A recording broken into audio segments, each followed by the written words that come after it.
وقال رسول الله صلى الله عليه وسلم العينان تزنيان فزناهما النظر والأذنان زناهما الاستماع واللسان زناه الكلام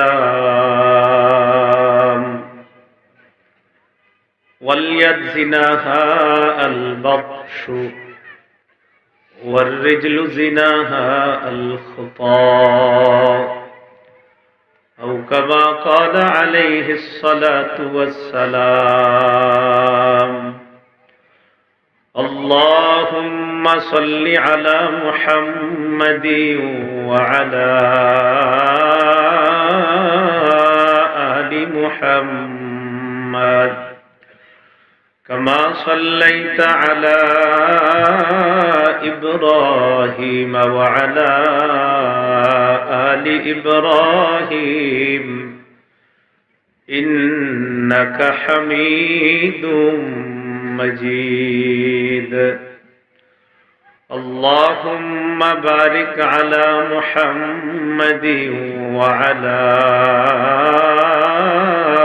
آل محمد كما باركت على إبراهيم وعلى آل إبراهيم إنك حميد مجيد আরো অনেকের নাম লেখা হয়েছে সময় স্বল্পতায় সকলের নাম পড়িনি এখানে আমন্ত্রিত সকল মেহমান বৃন্দ সহ উপস্থিত হযরত উলামা একরাম মুসলমান ভাইয়েরা বিভিন্ন জায়গায় বাসা বাড়িতে অবস্থানরত অথবা বিভিন্ন জায়গায় অবস্থানরত শ্রদ্ধা মা বোনেরা আল্লাহ পাক রব্বুল আলামিনের দরবারে শুকরিয়া আদায় করছি আল্লাহ আমাদেরকে এই ওয়াজ মাহফিলে উপস্থিত হওয়ার তৌফিক দান করেছেন বলে আলহামদুলিল্লাহ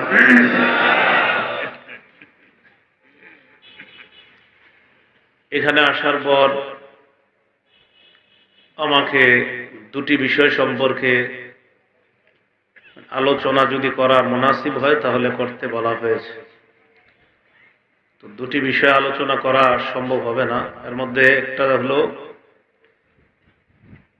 বেপরদার কারণে সমাজের ক্ষতি পর্দাহীনতার কারণে আমাদের সমাজ ক্ষতিগ্রস্ত হচ্ছে সম্ভবত এদিকে পর্দাহীনতার বেশি কারণে হয়তোবা এই জাতীয় বিষয় নিয়ে আলোচনা করার জন্য বলা হয়েছে আরেকটা বিষয় বলা হয়েছে বেদাত কুসংস্কারাচ্ছন্ন অনেক মানুষ এখনো বেদাতে নিমজ্জিত তো প্রথম বিষয়টা আমরা আজকে শুনি এই বিষয়ে আলোচনা করার জন্য সূরা বনী ইসরাঈলের ৩২ নম্বর আয়াতে কারিমা ভূমিকা হিসাবে আপনাদের সামনে পাঠ করলাম আয়াতে আল্লাহ পাক রব্বুল আলামিন বলেন ওয়ালা তাকরাবুজ জিনা তোমরা ব্যভিচারের কাছেও যেও না ব্যভিচার করো না এটা বলে নাই বলছে ব্যভিচারের কাছেও যেও না এমন কাজের কাছে যাবে না তোমরা যেই কাজ তোমাদেরকে ব্যভিচারের দিকে নিয়ে যায় ব্যভিচার ইন্নাহু কানা ফাহিশা এটা অশ্লীলতা বেহায়াপনা খারাপ কাজ ওয়াসাআ সাবিলা এটা কতই না মন্দ রাস্তা আবু দাউদ শরীফের 4442 নম্বর হাদিস মুসলিম শরীফে হাদিসটা অনেক লম্বা হাদিসটা একজন পুরুষ একজন নারীকে কেন্দ্র করে আবু দাউদে শুধু নারীর কথা আছে মুসলিম শরীফে পুরুষ এবং নারী উভয়ের কথা আছে একজন পুরুষ তার নাম মাইজ ইবনু মালিক আল আসলামী তিনি আল্লাহ রাসূল সাল্লাল্লাহু আলাইহি সাল্লামের কাছে আসলেন আসার পর বললেন লাকাদ যালামতু নাফসি লাকাদ জানাইতু হে আল্লাহ রসুল, আমি নিজের উপর জুলুম করেছি, আমি জিনা করেছি। উরিদু আন তুতাহহিরানি, আমি চাই আপনি আমাকে পবিত্র করে দেন। আমি এই জিনার অপরাধ নিয়ে কবরে যেতে চাই না, আপনি আমাকে দুনিয়াতেই পবিত্র করার ব্যবস্থা করেন। ফারাদ্দাহু রাসূলুল্লাহ সাল্লাল্লাহু আলাইহি ওয়াসাল্লাম, রাসূলুল্লাহ সাল্লাল্লাহু আলাইহি সাল্লাম তাকে ফিরিয়ে দিলেন। তুমি এগুলা কি বলো, যাও। পরের দিন আবার তিনি আল্লাহর রাসূলের কাছে আসলেন। আসার পর বললেন, লাকাদ জানাইতু ইয়া রাসূলাল্লাহ উরিদু আন তুতাহহিরানি, হে আল্লাহর রাসূল, আমি ব্যভিচার করেছি, আমি চাই আপনি আমাকে পবিত্র করেন। ফারাদ্দাহু সানিয়া, দ্বিতীয় দিন আল্লাহ রাসূল সাল্লাল্লাহু আলাইহি সাল্লাম আবার তাকে ফিরিয়ে দিলেন। ফিরিয়ে দেওয়ার পাশাপাশি আরসালা রাসূলুল্লাহ সাল্লাল্লাহু আলাইহি ওয়াসাল্লাম ইলা কওমি, একজন প্রতিনিধিকে আল্লাহ রাসূল সাল্লাল্লাহু আলাইহি সাল্লাম এই ব্যক্তির এলাকায় পাঠাইছেন। কোন ব্যক্তির? এই যে ব্যক্তি ব্যভিচার করেছে তার এলাকায় পাঠাইছে। কেন? যে একটু গিয়ে যাচাই করে আসো তো, লোকটা বারবার আমার কাছে এসে বলছে যে ব্যভিচার করছে, মাথায় কোনো সমস্যা নাই তো, একটু তোমরা জেনে আসো। তো প্রতিনিধি ওই এলাকায় গেছে, যাওয়ার পর তার ব্যাপারে এলাকাবাসীর কাছে জানতে চাইল, এই লোকটা আপনাদের মাঝে কেমন, মাথা ঠিক আছে কিনা। জনগণ জবাব দিল, মা না'লামুহু ইল্লা ওয়াফিয়াল আকলি মিন সালিহিনা ফীমা নুরা, আমাদের জানা মতে তার কোনো সমস্যা নাই, আমাদের মাঝে সুস্থ মানুষ যেমন তিনিও একজন তেমন সুস্থ, পরিপূর্ণ সুস্থ মানুষ তিনি। তৃতীয় দিন আবার রাসূলের কাছে আসছে ওই ব্যক্তি যিনি অপরাধ করেছে। তো আসার পর আবার বলে, হুজুর, আমি জিনা করেছি, আমি ব্যভিচার করেছি, আপনি আমাকে বিচার করেন। ফারাদ্দাহু সালিসা, তৃতীয়বার আবার ফিরিয়ে দিলেন। আবার আল্লাহ রাসূল একজন প্রতিনিধি তার এলাকায় পাঠাইলেন।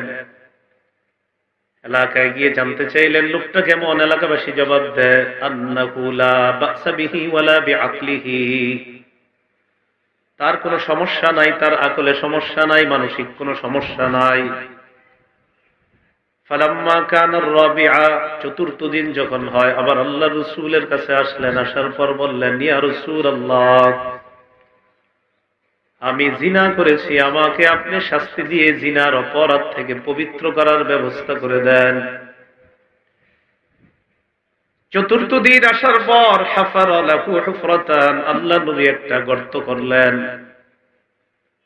মানে অন্যদেরকে হুকুম করলেন একটা গর্ত করার জন্য। গর্তের মধ্যে তাকে রাখা হলো। ফামারান নাস ফারুজিমা, জনগণকে বললেন তাকে পাথর মারার জন্য, তাকে পাথর মারা হলো, জিনার শাস্তি তার উপর প্রয়োগ করা হলো। তিনি দুনিয়া থেকে বিদায় নিয়ে নিলেন। এ হলো পুরুষের কথা। তিনি জিনাকে কত বড় অপরাধ মনে করলে আল্লাহর কাছে যেন এই ব্যাপারে ধরা খেতে না হয়, তাই নবীজিকে বললেন, হুজুর, দুনিয়াতে আমার শাস্তির ব্যবস্থা করেন।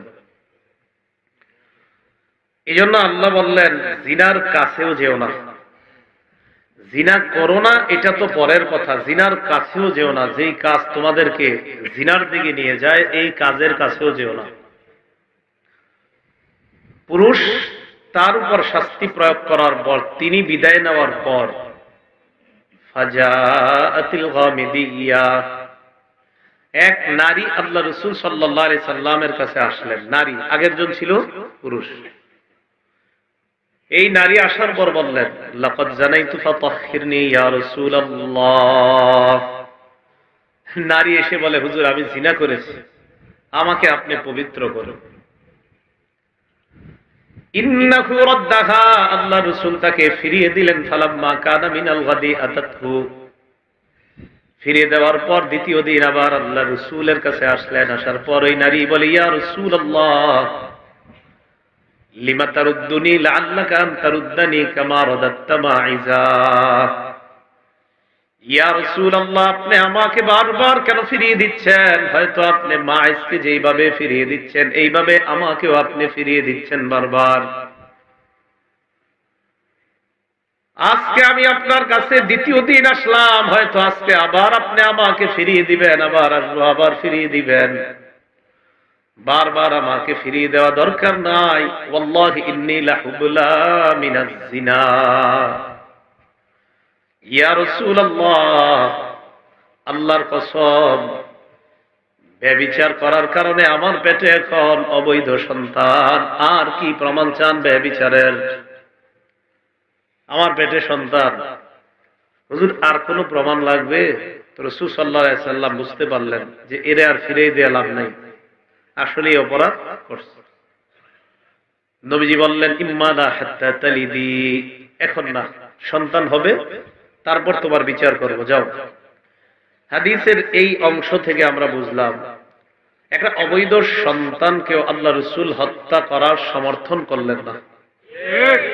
যদিও মুসলমানরা প্রতিনিয়ত হাজার হাজার সন্তান, বৈধ সন্তান নষ্ট করে দেয়। নারীটা চলে গেলেন, চলে যাওয়ার পর ওই নারীর সন্তান হয়েছে, সন্তান ছেলে হয়েছে। কি হয়েছে? ছেলে।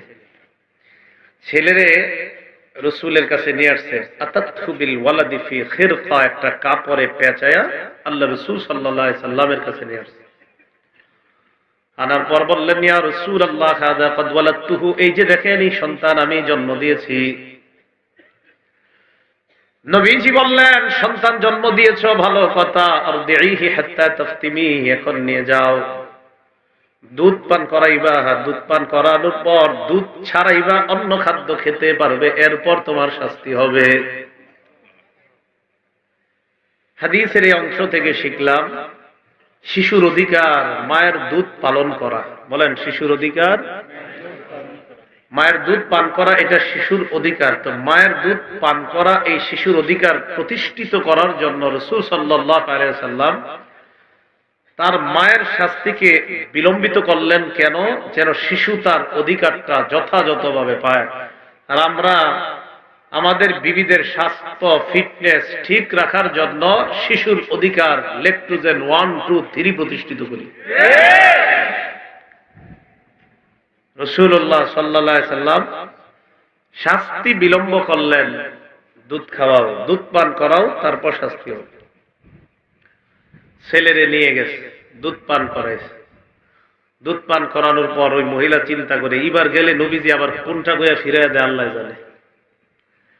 একটা রুটির টুকরা ছিঁড়ছে, ছিঁড়া ওই ছেলের হাতে দিছে, যেন নবীজির সামনে গিয়ে এটা খালি মুখে দেয়। বুঝেন নাই? বাচ্চারা কিছু দিলে মুখে দেয় না, খাইতে পারলে। রুটির টুকরাটা দিছে। হাদিসে আসছে, ফি ইয়াদিহি কিসরাতু খুবজিন, বাচ্চার হাতে রুটির টুকরা। আল্লাহ রাসূলের সামনে ওই অবস্থায় ছেলেকে নিয়ে আসছে। আনার পর কয়, হুজুর এই যে দেখেন, হাযা ক্বাদ আকালাল খুবজা, আমার ছেলে এখন রুটি খেতে পারে, আমার শাস্তি দেন। ফাদাফা আস-সাবিয়্যা ইলা রাজুলিন মিনাল আনসার, আল্লাহ রাসূল এই শিশুটাকে এক আনসারী সাহাবীর দায়িত্বে দিলেন। হাদিসের তৃতীয় শিক্ষা, একটা শিশুর বেড়ে ওঠার অধিকার আল্লাহ রাসূল নিশ্চিত করার পর মায়ের শাস্তি দেওয়ার জন্য চিন্তা করলেন। নবীজি ওই শিশুটাকে সালার বস্তার মধ্যে ভরে কোন নদীর মধ্যে অথবা ব্রিজের কোনায় বা বস্তির কোনায় ডাস্টবিনের মধ্যে অথবা চিপা চুপায় ফেলে দেয় না। কথা বুঝে আসছে? 1 নাম্বার, শিশুকে হত্যা করে নাই। 2 নাম্বার, হাদিস শুধু শুনবেন না, এখান থেকে কি বুঝায় রাসূল সাল্লাল্লাহু আলাইহি সাল্লাম এটা বুঝতে হবে। 2 নাম্বার, শিশু মায়ের দুধ পান করবে, এটা তার শ্রেষ্ঠ খাদ্য, এটা থেকে বঞ্চিত করেন নাই। 3 নাম্বার, এটা অবৈধ শিশু বলে আল্লাহ রাসূল তাকে কোথাও ফেলে দেন নাই, বরং এই শিশুর বেড়ে ওঠা নিশ্চিত করেছেন আল্লাহ রাসূল এক সাহাবীর দায়িত্বে দিয়ে, তাকে রমনার আশেপাশে কোথাও ফেলে দেয় নাই। তো মাকে শাস্তি দেওয়ার জন্য গর্ত করা হলো। হুফিরা লাহা ইলা সাদরিহা, বুক পরিমাণ পর্যন্ত গর্ত খনন করা হয়। গর্তের মধ্যে রাখার পর আমার নাসা ফারাজামুহা, মানুষকে বললেন যেন পাথর মারে। মানুষ পাথর মারা শুরু করছে। ফায়ুকবিলু খালিদ ইবনুল ওয়ালিদ বিহাজারিন ফারামা রাসাহা,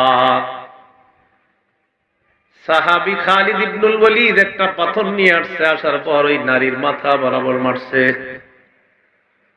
পাথরটা মাথায় লাগার সাথে সাথে তারাদ্দাখাদ্দামু আলা ওয়াজহি খালিদ, নারীর মাথা ফেটে খালিদ ইবনুল ওয়ালিদ রাদিয়াল্লাহু তাআলা আনহুর চেহারার মধ্যে নারীর ওই মাথার রক্তের ছিটা যায়। খালিদ ইবনুল ওয়ালিদ মেজাজ হারিয়ে ফেলে, ফাসাব্বাহা, ওই নারীকে একটা গালি দেয়। নারীর একটা গালি দিছে, তোমার মতো নারীর রক্ত আমার শরীরে লাগছে। ফাসামিআ নবী সাল্লাল্লাহু আলাইহি ওয়াসাল্লাম সাব্বাহু ইয়াহা, খালিদ ইবনুল ওয়ালিদ ওই নারীকে যে গালিটা দিয়েছেন আল্লাহর নবী শুনে ফেললেন। নবীজি বললেন, মাহলান ইয়া খালিদ, খালিদ একটু থামো। লাকাদ তাবাত তাওবাতান লাউ তাবাহা সাহিবু মাকসিন লাগুফিরা লাহ, এই নারী এমন তওবা করছে, এই তওবা যদি বান্দার হক বিনষ্টকারীরাও করতে পারতো, আল্লাহ তাদেরকেও মাফ করে দিতেন। নারী জিনার শাস্তি নিয়ে দুনিয়া থেকে চলে গেল, পুরুষটাও চলে গেল। তাদের বুঝ আসছে জিনা ভয়ঙ্কর অপরাধ। আল্লাহ বলছে জিনা করো না, এটা বলে না, কয় জিনার কাছেও যেও না, এটা অশ্লীল কাজ। এ হলো ভূমিকায় কথাগুলো আমরা জানলাম। আল্লাহ আমাদের সকলকে অপরাধ থেকে বাঁচার তৌফিক দান করেন। আমাদের নীতি নৈতিকতা চরিত্র অবক্ষয় কেন হচ্ছে, অবক্ষয়ের কারণটা কি, এই কারণগুলো শুনলে ইনশাআল্লাহ এই এলাকা থেকে যে বিষয়বস্তু দেওয়া হয়েছে ওই বিষয়বস্তুটা সবার মাথায় ঢুকে যাবে। মন দিয়ে শুনেন, আমার সাথে সবাই বলেন, বৈধ সম্পর্ক, অবৈধ সম্পর্ক। কয়টা বাংলা বললাম? বৈধ সম্পর্ক, অবৈধ সম্পর্ক।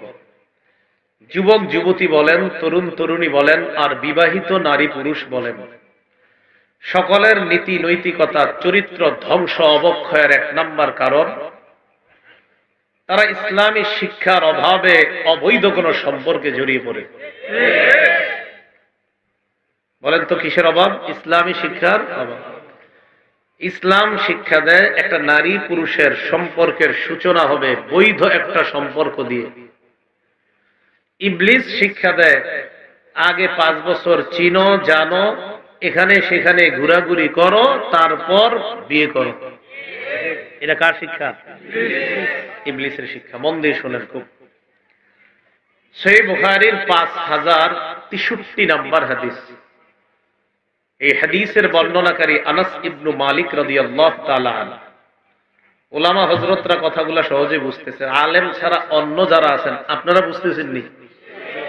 আলেম ছাড়া অন্যরা শুধু ইনশাআল্লাহ বা হানা বলেন, আলেম ছাড়া অন্যরা বুঝতেছেন তো? আচ্ছা আচ্ছা। সহিহ বুখারীর 5063 নম্বর হাদিস।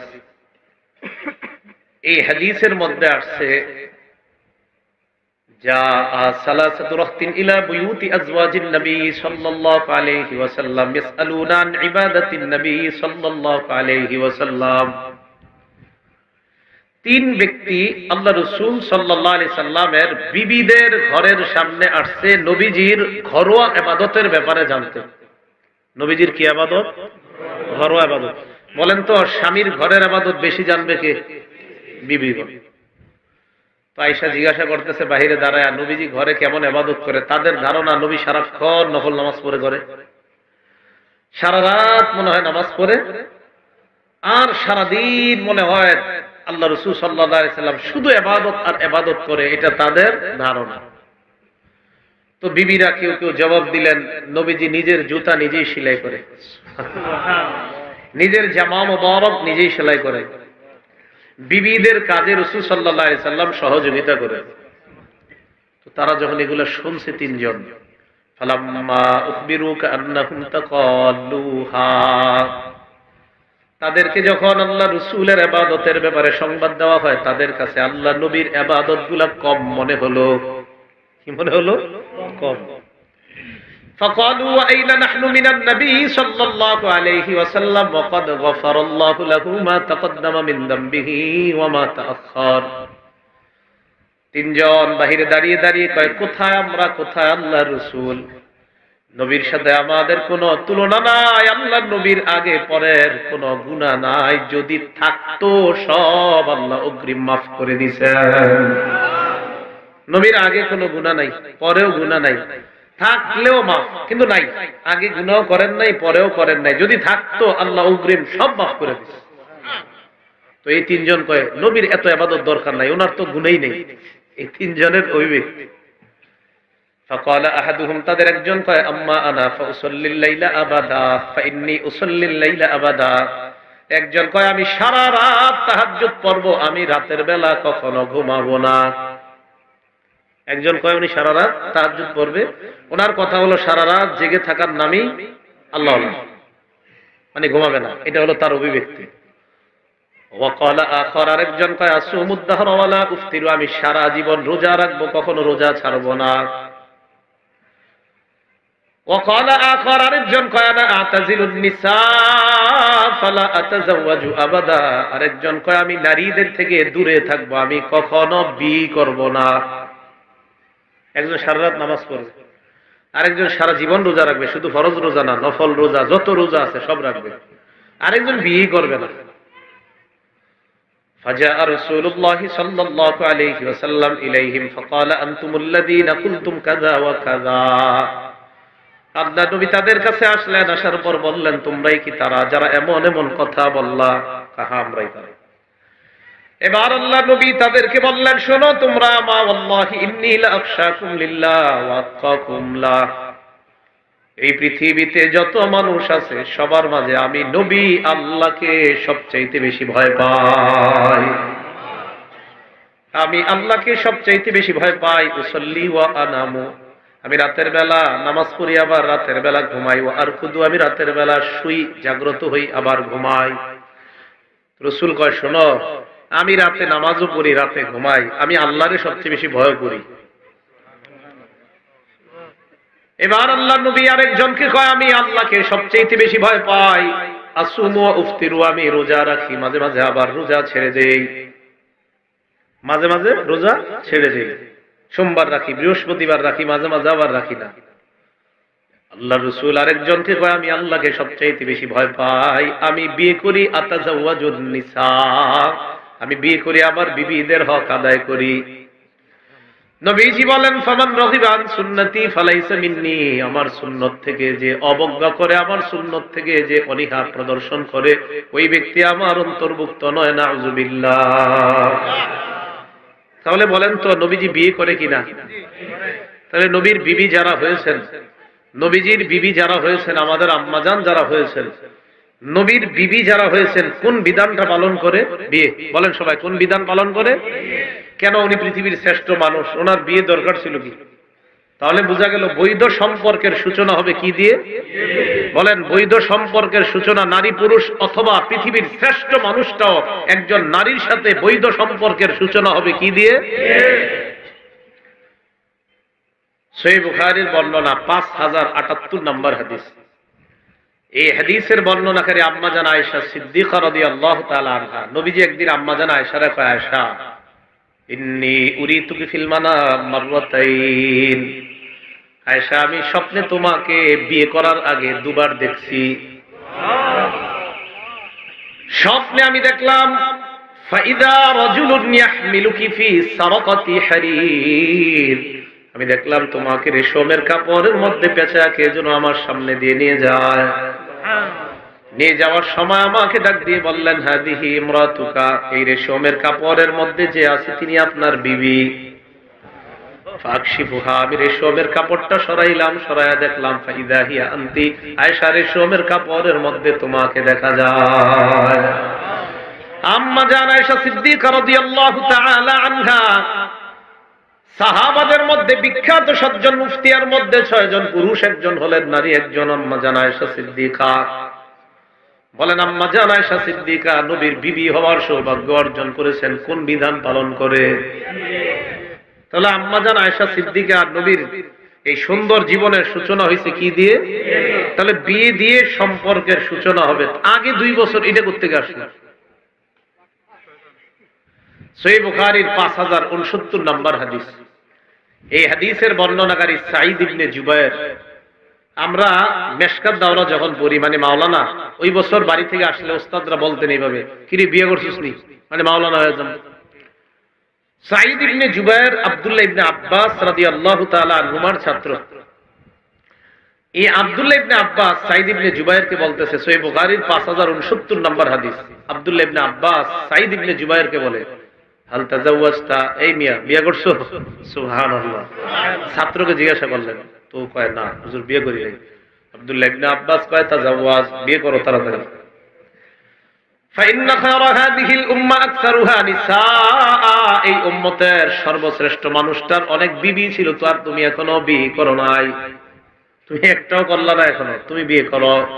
বলেন আব্দুল্লাহ ইবনে আব্বাস তার ছাত্রকে একটা নতুন জীবনের সূচনা করার জন্য বললেন কোন বিধান পালন করে? আব্দুল্লাহ ইবনে আব্বাস উস্তাদ। বর্তমান জামানায় এমন উস্তাদও পাওয়া যায়, এমন শিক্ষকও পাওয়া যায় যে শিক্ষকরা ছাত্রদেরকে উদ্বুদ্ধ করে আগে রিলেশন করো, সম্পর্ক করো, এরপর চিন্তা করবা বিয়ে করবা কি করবা না, শয়তান। আগে সম্পর্ক করো, এরপর তুমি সিদ্ধান্ত নিবা, সিদ্ধান্ত তোমার, তোমার চয়েস, তোমার ডিসিশন।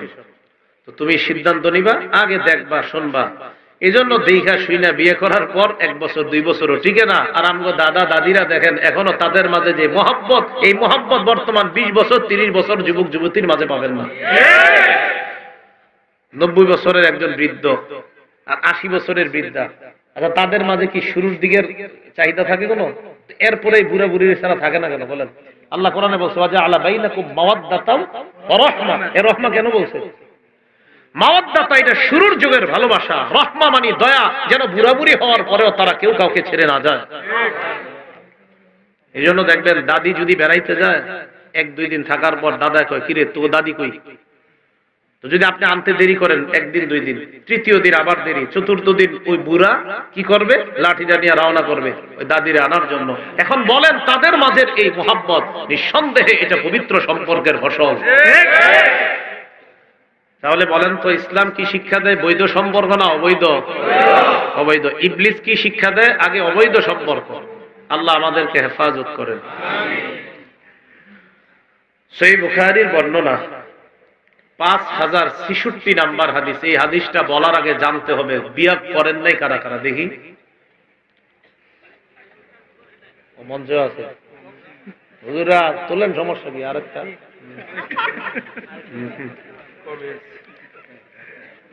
ঠিক আছে, হাত নামা। এবার হাদিস শুনেন। এটা হলো অবিবাহিত যারা, শুনে শুনে এই হাদিসটা রাসূল অবিবাহিত আরেক সাহাবা, এই যুবক সাহাবাদেরকে লক্ষ্য করে বলছে।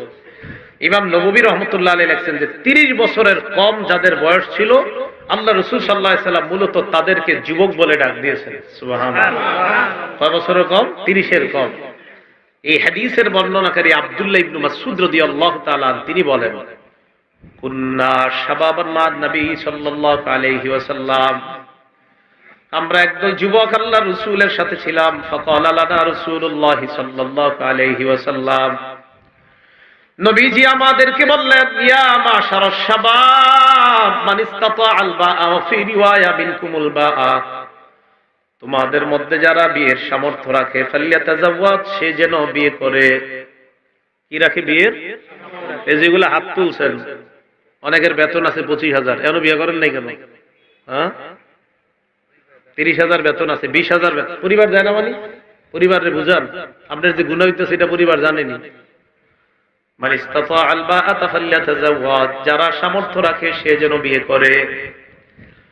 ফাইন্নাহু আগাদ্দু লিল বাসার, আল্লাহ নবী বলেন বিয়ে নজর নিচে রাখে, নজর হেফাজত করে। ওয়া আহসানু লিল ফারজ, লজ্জাস্থান হেফাজতে সহায়ক হয়ে যায়। ওয়া মান লাম ইস্তাতি ফালাইহি বিস-সাওম, যার সামর্থ্য নাই সে যেন রোজা রাখে। যার সামর্থ্য নাই সে কি করবে? বলেন তো, যার সামর্থ্য আছে সে কি করবে? সামর্থ্য না থাকলে কি রাখবে? বলেন সবাই, গুনাহ করার কোনো সুযোগ নাই। না, এটা আসতে বলেন করা। যারা মোবাইলে রাতে গুনাহ করেন এরাও বলেন, বলেন গুনাহ করার কি নাই? এই যে আপনার আব্বা আপনার 35,000 টাকা দিয়ে একটা মোবাইল কিনে দিচ্ছে, আর 5,000 মিলাইলে তো সুন্দর মোহরানা দিয়ে বিয়ে হয়ে যায়।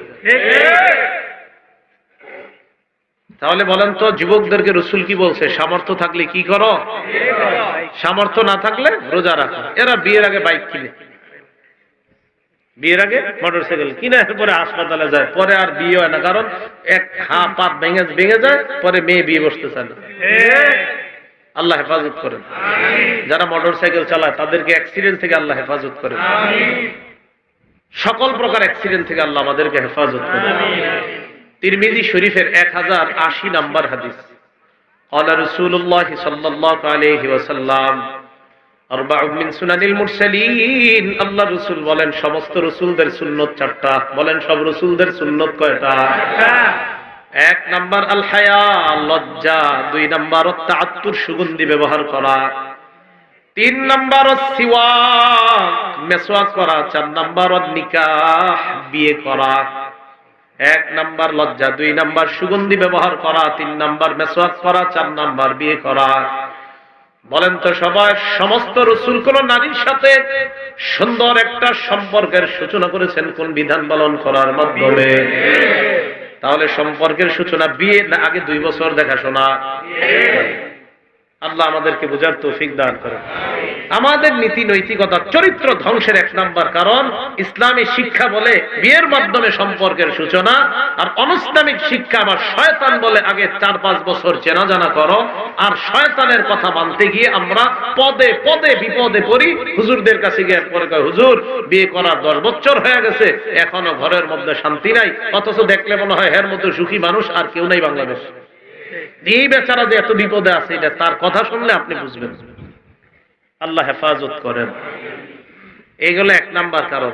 এবার 2 নাম্বার কারণটা শুনেন, আমাদের ধ্বংস, চরিত্র ধ্বংসের। বলেন পর্দাহীনতা। সবাই বলেন পর্দাহীনতা। এই কালিয়া কইরা আছে কিনা জানি না, না থাকলে আমার এই বিষয়ে কথা কইতে গেছি কি লিগা। 2 নাম্বার কি? পর্দাহীনতা। বলেন সবাই কি? হয়তো নাই, বাকি ভবিষ্যতে যেন না হয়, এজন্য ওলামারা সচেষ্ট আর কি সচেতন করতেছে। পর্দাহীনতা, এটা হলো দ্বিতীয় কারণ। তিরমিজি শরীফের 1173 নম্বর হাদিসের বর্ণনা, قال رسول الله صلى الله عليه وسلم المرأة عورة, নারী হলো ঢেকে রাখার জিনিস। বলেন নারী ঢেকে রাখার জিনিস। বলেন নারী ঢেকে রাখার জিনিস। ফাইদা খরাজাত, এই নারী ঢেকে রাখার জিনিস, নারী ঢাকনার মধ্যে থাকার জিনিস। নারী যদি ঢাকনা ছাড়া বের হয়, পর্দা ছাড়া বের হয়, ইস্তাশরাফাহা শাইতান, এই নারীটাকে শয়তান পুরুষের চোখে আকর্ষণীয় রূপে উপস্থিত করে দেয়। নাউজুবিল্লাহ। তাহলে পর্দাহীনতার কারণে সত্যি করে বলেন, একটা নারী বেপর্দায় যখন আমাদের সামনে দিয়ে যায়, পুরুষের সামনে দিয়ে যায়, তার মাঝে শয়তান কুমন্ত্রণা সৃষ্টি করার সম্ভাবনা কম না বেশি? আল্লাহ হেফাজত করেন। বলেন আমিন। 3 নাম্বার, বলেন আমার সাথে সবাই, দৃষ্টির অপব্যবহার। কিসের অপব্যবহার? আবু দাউদ শরীফ 4173 নম্বর হাদিসের বর্ণনা। এই হাদিসটা একটু মন দিয়ে শুনেন। মামুন নাকি ওয়াজ শুনতেছে? আলাদা প্যান্ডেল? আচ্ছা আচ্ছা। এই হাদিসের মধ্যে রাসূলুল্লাহ সাল্লাল্লাহু আলাইহি সাল্লাম বলেন, قال রাসূলুল্লাহ সাল্লাল্লাহু আলাইহি ওয়াসাল্লাম, নবীজি বলেন, আল মারআতু আওরাতুন, নবীজি বলেন, কুল্লু আইনিন জানিয়া ফাইদা খরাজাত ইস্তাশরাফাহা শাইতান, প্রত্যেক কুদৃষ্টি জিনাকারী। বলেন প্রত্যেক কুদৃষ্টি জিনাকারী। ওয়াল মারআতু ইযা ইসতাতারাত ফামাররাত বিল মাজলিসি ফাহিয়া কাযা ওয়া কাযা ইয়ানি জানিয়া, আল্লাহ নবী বলেন কোন নারী সুগন্ধি ব্যবহার করে যখন রাস্তায় বের হয়, অন্যের সামনে দিয়ে যায়, নবী বলেন এই নারী এমন এমন, অর্থাৎ এই নারী ব্যভিচারিণী। নাউজুবিল্লাহ। নারী সুগন্ধি ব্যবহার করবে স্বামীর জন্য, নারী সুগন্ধি ব্যবহার করে রাস্তায় বের হয়েছে, 4-5টা মোটরসাইকেলওয়ালা ছেলে অথবা কোনো যুবক অথবা চা দোকানের সামনে কেউ দাঁড়ায় আছে, এদের সামনে দিয়ে নারী গেছে, তার শরীরের সুগন্ধি পুরুষদের নাকে স্প্রে হয়েছে, পুরুষদের নাকের মধ্যে এসেছে। রাসূল এই নারীকে বললেন এই নারী ব্যভিচারিণী, এই নারী জিনাকারিণী। এ হলো 3 নাম্বার, দৃষ্টির অপব্যবহার। এখন বলেন একটা নারী বেপর্দায় যদি বের হয়, কোন পুরুষের দৃষ্টিকে শয়তান সেদিকে নেওয়ার সম্ভাবনা আছে না নাই? 4 নাম্বার, কথা বলা। বলেন 4 নাম্বার কি বলা? কথা বলা। বুঝেননি? যার সাথে কথা বলা হারাম, তার সাথে সরাসরি কথা বলা অথবা তার সাথে মোবাইলে কথা বলা এটা হারাম। যার সাথে অপ্রয়োজনীয় কোনো কারণ ছাড়া সরাসরি ঘন্টার পর ঘন্টা কথা বলা হারাম, তার সাথে রাতের বেলা মোবাইলে অঙ্কের সূত্রগুলা মুখস্থ কইরা যখন 10:30টায় টাইম দেন যে তখন ফোনটা দিমু, এই তখন যে আপনি ফোন দিয়ে কথা বলবেন ঘন্টার পর ঘন্টা, এই কথা বলা আপনার জিহ্বার জিনা, পাশাপাশি কানের জিনা, কল্পনার রাজ্যে আসার কারণে কলবের জিনা। সহিহ বুখারীর 6243 নম্বর হাদিস, সহিহ বুখারীর 6612 নম্বর হাদিস, এই দুটোটা হাদিস 6612 এর মধ্যে সংক্ষিপ্ত আছে আর 6243 এর মধ্যে একটু বিস্তারিত আছে। 6612 নম্বর হাদিসে রাসূল সাল্লাল্লাহু আলাইহি সাল্লাম বলেন, ইন্নাল্লাহা কাতাবা আলা ইবনি আদম হাজ্জাহু মিনাজ জিনা আদরাকা যালিকা লা মাহালা। নিশ্চয় আল্লাহ পাক রব্বুল আলামিন আদম সন্তানের জন্য জিনার অংশ অবধারিত করে দিয়েছেন, জিনার অংশ নির্ধারণ করে দিয়েছেন। এই জিনার পরীক্ষায় আদম সন্তান পড়তেই হবে। নাউজুবিল্লাহ। এবার রাসূল সাল্লাল্লাহু আলাইহি সাল্লামের পুরো ব্যাখ্যাটা দেখেন, সহিহ বুখারীর 6243 নম্বর হাদিস। এই যারা পড়াশোনা করেন না, আপনারা এই হাদিসটা লেখা টেবিলের উপরে টানায় রাখবেন, হাদিসটা লেখা টানায় রাখবেন। প্রত্যেকদিন যখন মোবাইলে গুনাহ করেন, করার আগে হাদিসটা একবার দেখবেন রাসূল কি বলে দেখেন। قال رسول الله صلى الله عليه وسلم العينان تزنيان فزناهما الناس। নবীজি বলেন দুই চোখ জিনা করে, দুই চোখের জিনা হলো দেখা। মোবাইলে আপনি ঘন্টার পর ঘন্টা নাটক সিনেমা দেখা, এটা চোখের জিনা। এই জিনা করার আগে একবার আপনি ওই লেখাটা আপনি পড়ে নেন। আল্লাহর নবী কেমন যেন আপনাকে বলছে, উম্মত তুমি এখন যে কাজটা করবা এটা তোমার চোখের জিনা। হাদিসের অংশটা দেখে নেবেন। রাসূল সাল্লাল্লাহু আলাইহি সাল্লাম বলেন দুই চোখ জিনা করে, দুই চোখের জিনা হলো দেখা। ওয়াল উযুনান জিনাহুমা আল ইস্তিমা, দুই কানের জিনা হলো শ্রবণ করা। দুই কানের জিনা কি করা? শ্রবণ করা। যার কথা শোনা আপনার জন্য হারাম, তার কথা ঘন্টার পর ঘন্টা শোনা এটা আপনার জন্য হারাম। ওয়াল লিসান জিনাহু আল কালাম, নবী বলেন জিহ্বার জিনা হলো কথা বলা। ওয়াল ইয়াদ জিনাহা আল বাত, হাতের জিনা হলো স্পর্শ করা। যার শরীরে স্পর্শ করা হারাম, রেস্টুরেন্টে হোক, রিকশায় হোক, গাড়ির মধ্যে হোক, তার শরীরে যদি আপনি স্পর্শ করেন এটা আপনার হাতের জিনা। ওয়ার জিনাহা আল খুতা, পায়ের জিনা হলো হেঁটে যাওয়া। 14 ফেব্রুয়ারি যারা আপনারা ফার্স্ট টাইম দেখা করার জন্য রওনা করছেন, ঘর থেকে বের হওয়ার সাথে সাথে আপনার পায়ের জিনা শুরু হয়ে গেছে। এই যে আপনি পায়ের জিনা করতে করতে যাচ্ছেন, এবার রাসূল বলেন ওয়ান নাফসু তামান্না ওয়া তাশতাহি, এটা বুখারীর এক বর্ণনা। আরেক বর্ণনা রাসূল বলেন আল কলবু ইয়াতামান্না ওয়া ইয়াশতাহি, অন্তর কল্পনা করে। যাইতে যাইতে চিন্তা করতেছেন এতদিন মোবাইলে কথা বললাম, আজকে সরাসরি দেখব, না জানি দেখতে কেমন, কল্পনার রাজ্যে বারবার তাকে আনছেন। এটা কলবের জিনা। রাসূলুল্লাহ সাল্লাল্লাহু আলাইহি সাল্লাম বলেন ওয়াল ফরজু ইউসাদ্দিকু যালিকা আও ইউকাযযিবু, লজ্জাস্থান এটাকে বাস্তবায়ন করে। আল্লাহ না করেন, আল্লাহ না করেন, আল্লাহ আমাদেরকে এই জিনা থেকে হেফাজত করেন। এটা আল্লাহ সূরা বনী ইসরাঈলে বললেন ওয়ালা তাকরাবুজ জিনা, জিনার কাছেও যেও না। দেখা জিনা, শ্রবণ করা জিনা, কথা বলা জিনা, স্পর্শ করা জিনা, হেঁটে যাওয়া জিনা, কল্পনা করা জিনা, এই জিনার কাছেও যাওয়া যাবে না। চেটিং করে আর যা করে, হোয়াটসঅ্যাপে চেটিং করে আর যা করে, যেটাই করে ওইটাও জিনা। চেটিং করে, একজনে বলতো চেটিং, চেটিং তো এখন 6-7 এ পড়ে, এরাও চেটিং বুঝে। আল্লাহ হেফাজত করেন। আরো কয়েকটা ইংলিশ শিখে ফেলছে, কয় we are in modern civilization, আমরা আধুনিক সভ্যতায় আছি। এই আধুনিক সভ্যতায় থাকার কারণে এটা কোনো ব্যাপার না, ইটস আওয়ার ফ্রিডম, এটা আমাদের স্বাধীনতা। এটা স্বাধীনতা না, এটা অসভ্যতা, এটা অশ্লীলতা, এটা বেহায়াপনা, এটা যার সন্তান পয়দা করা রাস্তা খোলা হয়। এটার নাম কখনো লজ্জাশীলতা, আর এটার নাম কখনো স্বাধীনতা হতে পারে না। রাসূলুল্লাহ সাল্লাল্লাহু আলাইহি সাল্লাম বলে দিলেন চোখের জিনা, কানের জিনা, হাতের জিনা, পায়ের জিনা, ভাই এগুলা থেকে বেঁচে থাকেন। যুবক ভাইরা বেঁচে থাকেন, আল্লাহ হেফাজত করেন। তো বেপর্দার কারণে, বলেন বেপর্দার কারণে এই অপরাধগুলা সংঘটিত হওয়ার সম্ভাবনা কি কম না বেশি? তাহলে পর্দার ব্যাপারে বাস আজকে এতটুকু থাক। আল্লাহ আমাদের সকলকে, মা বোন যারা আছে সকলকে শরঈ খাস পর্দা করে পুরুষদেরকেও যেন গুনাহ থেকে তারা বাঁচার জন্য সহযোগী হতে পারে আল্লাহ তৌফিক দান করেন।